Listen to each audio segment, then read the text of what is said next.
Something has gotten into Elon Musk recently, and it's really a good thing. Something that has been taking over the news cycle for the past 24, 36, depending on when you're seeing this, 48 hours, is that Alex Jones, quite possibly one of the most entertaining men in all of pseudo news coverage. Listen, man, like Alex Jones, he's fine. He gets a lot of stuff wrong, and he does get some stuff right. Okay, I'm still waiting for those mask mandates that he said were definitely going to be coming down the pipe. I got my inside sources, and they're telling me in October we're going to all be wearing masks. Okay, the globalists are coming. He gets some things right. Obviously, the frogs are in fact turning gay, but if he doesn't even want to admit that there was a plane that hit the Pentagon, or that, World Trade Center 7 didn't get hit by anything, I think you're a little bit off. Leave it up to the professionals. But at the same time, with all of that said, I'm not somebody who watches Alex Jones for news coverage.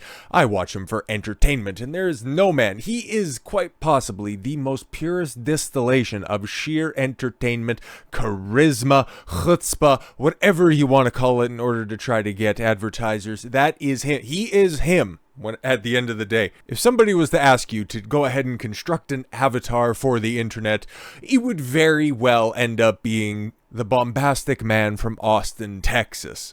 And I'm glad to see him back. Hopefully he does something revolutionary, because the only thing that he's done so far is just simply shill InfoWars going, you need to come over here, we need money to fight back. And it's like, yeah, okay, cool, that's wonderful and fantastic. You're going to be getting a lot of traction. I think his account, last time I checked, was over 1 million followers, 1.4 million followers. He's grown like a weed because the novelty is still very much there. Nothing else has really taken over the news cycle quite like this. But this all wouldn't be possible if not for the guy who took over Twitter, turned it into X, and made it the most fun website on the entire internet. Elon Musk. Elon Musk has had, like Colin Rugg perfectly illustrates here, he's had quite the turn of heart. 13 months ago, he was saying, nope, he will never be coming back because what he said about Sandy Hook.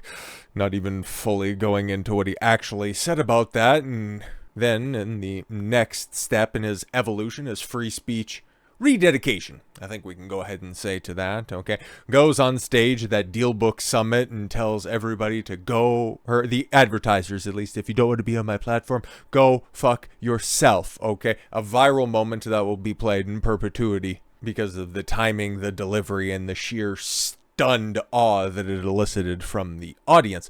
And then, of course, earlier today, at time of recording, Elon Musk restores Alex Jones's account. If Elon wasn't clear, on November 29th, that's extremely clear. Now advertisers won't be allowed to control the narrative on X, and if they aren't okay with that, they can go fuck themselves. Free speech wins.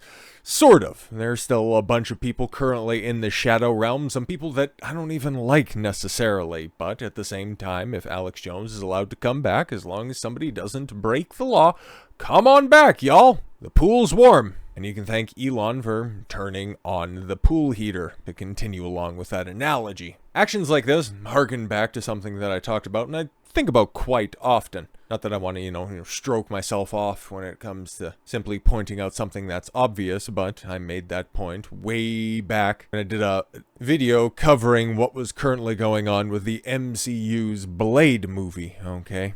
Blade being the coolest dude back in the cut, but then now with a resuscitated script, which is very much true at some point, that Blade would end up taking a seat. He'd end up being not the first, not the second lead, but the fourth lead in his own movie, behind a bunch of women trying to tell an undead vampire hunter a bunch of life lessons. Yeah, okay, very compelling stuff that you have right there. But if somebody, at least in the entertainment space, and now in the social media public setting space, if they just simply stand up and say, no, absolutely not, enforce their boundaries, there's going to be more people than not ending up siding with that individual. I made the case that could be the next trend in Hollywood, and a lot of people agreed with that.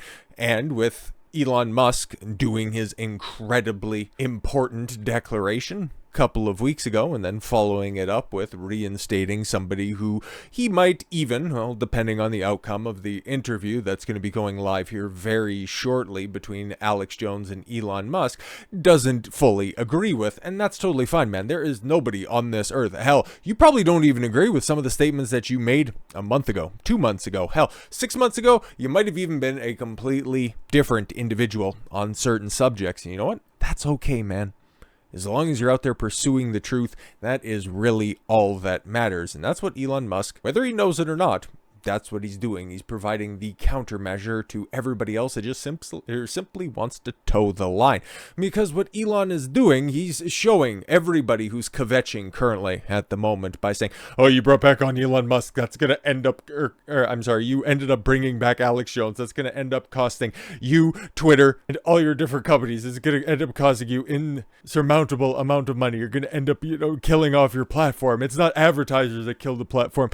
It's your stupid decisions. Well, he has more money than God. And moves like this are super popular because, for those of you who don't know, Elon Musk put up a poll, leaving it up to the people whether or not they wanted Alex Jones back on the platform. I'm not entirely sure how many people voted, but I remember the outcome of said poll. Yes, got 70%. No, obviously 30% for those of you who flunked out of elementary math class. But it's something that's hyper popular. If you follow through on those principles, you are also going to reap those benefits because everybody else is too chicken shit to do as much. We've seen it with the popularity rise of Andrew Tate in 2022, and now we're seeing it on a, strangely enough to say, a wider scale with Elon Musk just simply telling the establishment, sit on it and rotate. And good for him, because more people feel like Elon Musk than they do like the establishment. So keep on keeping on Elon, especially when it comes to roasting the likes of Disney, okay? Because there was something else that also accompanied his go fuck yourself delivery on that DealBook Summit stage, and that involved specifically taking a piping hot shit on Bob Iger, the CEO of Disney right now. If he continues to get roasted like this, don't know for how long, because popular consensus is that Bob Iger is definitely the guy who's behind all of the failures at Disney. And as the guy in charge, he definitely is a leader, takes responsibility for his team's failures, and allows the team to celebrate all of their victories. That is at least a proper form of hierarchies. And, well, because of the absolute failure of Disney, we can kind of see that Bob Iger wants to be first and foremost. Normally when it comes to a good, successful company, a hardworking CEO, you don't really know the guy's name until you just go ahead and do the research yourself. But Iger makes sure that he is the one who's front and center, making sure that, oh yeah, we're going to go ahead and lead the charge. And that's a problem. That really is a problem in and of itself. And because Elon Musk is cut from, well, a similar but not completely identical cloth, well, he knows how to push some buttons, as Elon did with Jeff Bezos, who is currently, dealing with his own destiny-like situation right now. He's deciding to cast his ire with another powerful individual by continuously and ruthlessly roasting this guy. Why does Bob Iger, that's why I had that one up there first, because he's just going to continue to misspell Elon, or rather Iger's name, totally on purpose, which is hilarious. Why does Bob Iger advertise on Meta but boycott X? Real questions. Quote tweeting or quote posting. I don't know. Okay. ALX. Wonder what Iger thinks about this, that he thinks that Disney's advertising relationship with Meta is a positive one. New Mexico, Democrat Attorney General Raul Torres has filed suit against Meta and CEO Mark Zuckerberg and assorted entities, including Instagram and Facebook, in an effort to curb child trafficking on its platforms. But that's all right, okay? The amount of money that is spent, I've not exactly looked into the financials specifically, but Twitter was always on the lower side of spending, advertiser dollar spends from Disney specifically.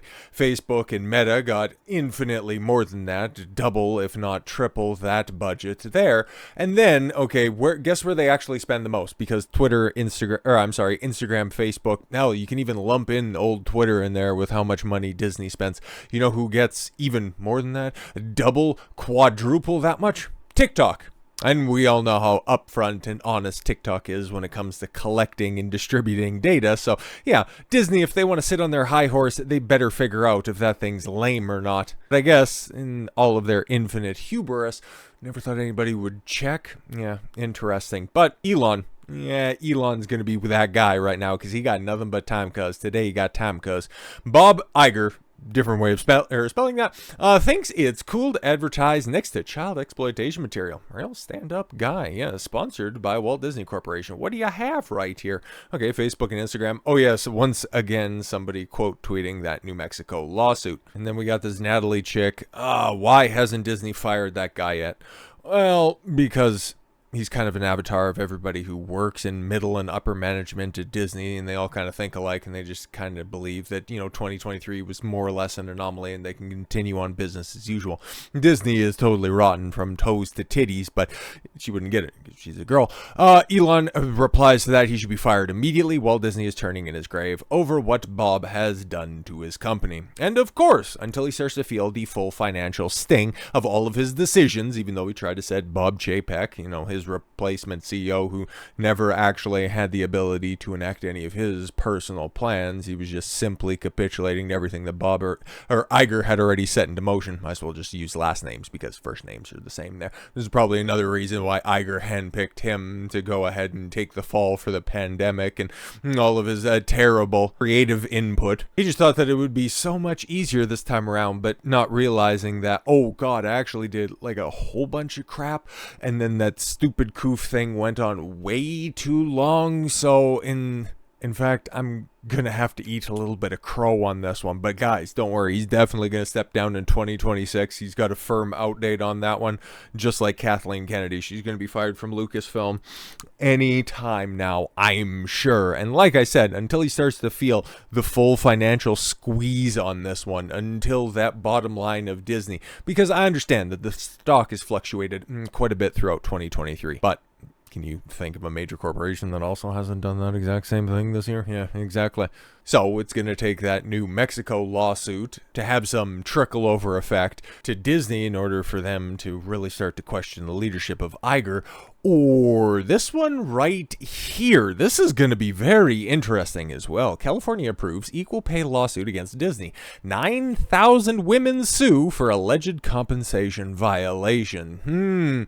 Were you guys shortchanging them women? Equal rights, equal pay. They deserve exactly how much a much more qualified man makes in the workplace. Well, shouldn't have headquarters in California if you didn't want to end up playing with these ludicrous laws. Seems it's time for Disney to put their money where their mouth is regarding their progressive virtue signaling has finally arrived, as thanks to approval of the state of California, 9,000 women will be allowed to proceed with a class action lawsuit against them on the grounds that the company knowingly paid them less than their male counterparts. Is that true? Interesting.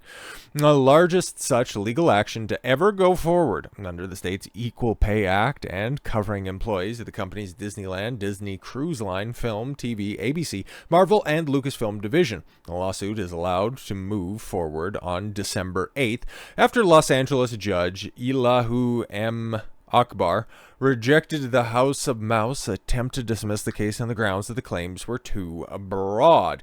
In making her failed argument to the court, Disney attorney Felicia Davis declared that such pay discrepancies existed due to the fact that two employees sharing a similar position did not necessarily mean that their actual workloads were substantially similar. I remember when these types of arguments were being made in order to initially discredit the whole gender pay gap, but it's so funny. One of the major corporations that would have went and championed, women deserve equal pay. Women only get 76 cents per dollar a man earns. So funny when all of that stuff is flip reversed back on them. Sucks to suck. Per Courthouse News, Judge Burrell's decision, plaintiff attorney Loris Andrews told the media, Disney has been gaslighting us for 4 years, and today they were proved wrong. This case is not about 9 individual plaintiffs. No, it's about 1,000 times more. unironically. It's about all the women in California who work for Disney and who are fed up with being paid less than their male counterparts and who are seeking fair treatment. Fair treatment, huh? Well, there's already laws on the books that prevent, a woman, any kind of discrimination based on sex, race, or ability to be paid less than a similar counterpart for a similar position. So I would just wonder, how that would possibly supersede federal law with this new law right here. I'm just wondering what the claims are going to be. As details of the aforementioned courthouse news, Andrews claimed that female Disney employees not only received an average of 2% less in compensation than men in equivalent roles. How many hours did they actually work? Did they work any overtime? How many additional days off are they taking in order to make up that 2%? Those were questions that I would be asking of an unbiased corporation, but this is Disney. You made your bed, now fucking lie in it. In compensation than men in equivalent roles, but to that, their bonuses and other such incentives were distributed in a confusing and unfair fashion. The suit's lead plaintiff, La Ronda, oh my Christ, Rasmussen, one of these things is not like the other, claimed to have earned varying amounts less, but at least $16,000, than the 6 other men who held her same managerial position. That's interesting. On the face of that, then yeah, she obviously has a case right there, but there seems to be quite a bit of discrepancy. I think Disney's defense is going to break down, she continued, because here's what they're gonna say. Oh, well, she should be paid less because blah, blah, blah. Yeah, I could fill in the gaps what blah, blah, blah means. She should be paid less because of blah, blah, blah. Because you don't do that in front of a jury, you're dead. There's no way you're gonna do that, or you're going to be acceptable to a California jury in 2024. So we'll be looking forward to this, and this is something that is very much going to fall on Disney's very, very, very empty plate, because if you're not aware, thanks to the writer's strike and the actor's strike that took up a sizable majority of 2023, Disney ain't got much going for it in 2024, and when they do want to work at something that can go ahead and distract the audience, don't have a superhero film to put into the theaters until July. They don't have a single thing coming out on the silver screen from Lucasfilm. The only thing that they have to rest their hat on, I think you know where I'm going with this one, is waiting for Elon Musk to take pot shots at Bob Iger. It's gonna be great. Do you feel that?